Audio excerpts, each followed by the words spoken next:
Good evening, I'm Rob Coles filling in for Dan and Laura. Thanks for joining us. The Duluth City Council has a big multi-million-dollar decision to make Monday. They're going to vote on whether Essentia's former St. Mary's building will be torn down. Northern News Now's Cara Kopp spoke to the city and hospital leaders, telling us how they got to this point.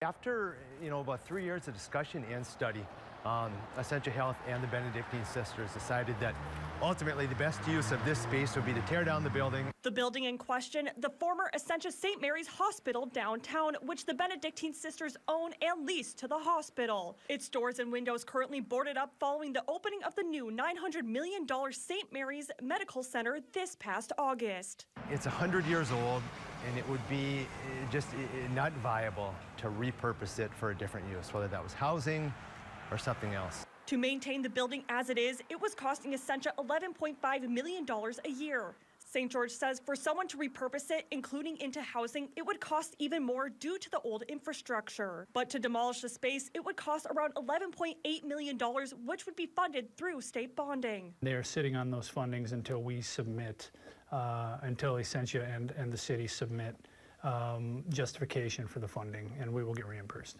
But none of this could be done without the City Council's go-ahead. On Monday, they will have to vote whether or not to give the Benedictine Sisters approval to start a proposal for a teardown. We, as the city, are simply supporting the decision that they have made and helping it be a lawful, orderly, and safe progression from their decision.